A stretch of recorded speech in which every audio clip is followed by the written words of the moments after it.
I love fish, especially when it is pan-fried, but it has to be properly done. In this video, I'll show you how I make a perfect piece of salmon. I'll show you all the tips, all the tricks, so you can get a restaurant level fish with no stick involved. As a side dish, we'll make the best mashed potato you will ever try, I promise. Let's get cooking. Hi, I'm Papa Mao. I'm here to inspire people to use healthier and long-lasting cookware as a way to care for their loved ones and for the environment. In my channel, I show how easy it is to cook with carbon steel, cast iron and stainless steel cookware. I share my own experience as an everyday dad cook and as an outdoor weekend warrior. Welcome. Since I was a kid, I've been fascinated with the idea of catching and cooking my own food. From the icy waters of Patagonia to the stunning Sydney Harbour, Mother Nature has provided countless memories and some of the best meals of my life. And if there is one fish I could eat forever, it's salmon. Let's get cooking. Step 1. Pat dry your fish with a paper towel. This is crucial because dry fish turns into crispy crust. Then season with salt. You can add pepper now or later, it's totally up to you. My kids don't like pepper, so I keep it plain with just salt. Now, while you're salting your fish, start heating up your carbon steel pan. You want it properly hot, not just warm. How do you know if it is ready? Well, if a few drops of water evaporate instantly, you are good to go. Now you can add a generous amount of butter, whichever kind you prefer. As soon as it hits the pan, crank the heat up to high. You want to see smoke rising. This is the clue that the pan is at the perfect searing temperature. And now it's time to drop those fillets. I always do skin side down first, and don't overcrowd your pan. Depending on your pan size, cook 1 or 2 fillets at a time to maintain the high heat. These carbon steel pans, especially if they are thick, they are really good at heat retention. But don't go crazy with filling your pan with fish. This is a critical aspect. No pooling liquids under your fish. If you see water or juices collecting in the pan, it means that your fish is boiling instead of searing. That's a clear sign that your pan is not hot enough or is too overcrowded. This is a super common mistake. I see it all the time, not just with fish, but with steaks and chicken, everything. It makes a massive difference in the texture and the flavor of your food. We're just going for a perfect sear.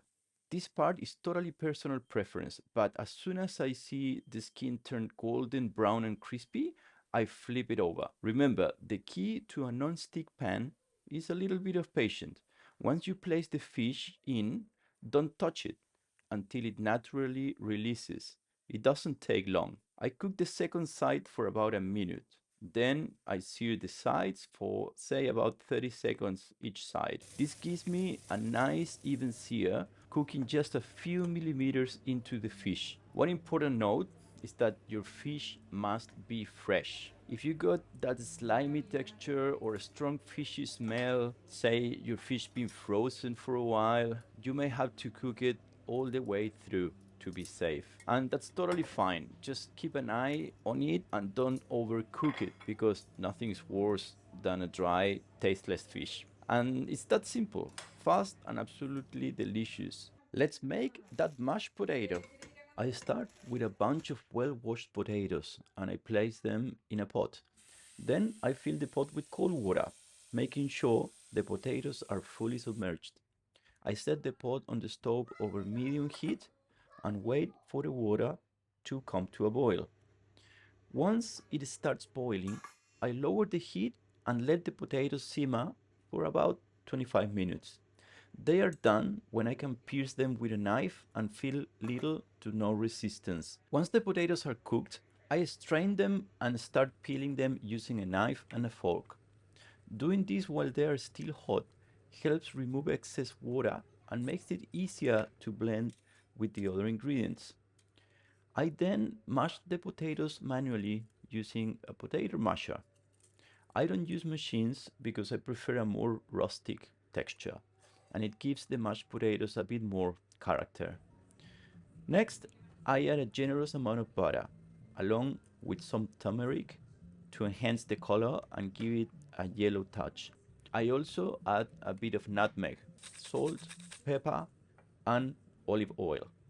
I mix everything well, then pour in some warm to hot milk, as this helps create a smooth, creamy consistency while keeping that homemade feel. All these ingredients are a matter of personal preference. So I suggest you start with a couple of teaspoons of each seasoning and about half a cup of milk. From there, you can adjust as needed to dial in that perfect balance of texture and flavor. I added a little bit of Spanish paprika there to give it a smoky touch. And that's it. A restaurant quality dish that is so easy to make. I recommend preparing the mashed potatoes first, then cooking the fish so everything is served hot and fresh. Personally, I think plain salmon is perfect on its own, but you can always get creative and add a creamy sauce, for example. For this occasion, I went with a splash of soy sauce. My kids love it this way, so you could say this is a bit of a fusion creation. I hope you enjoy this dish and bring you lots of happy belly moments. I see you in the next one.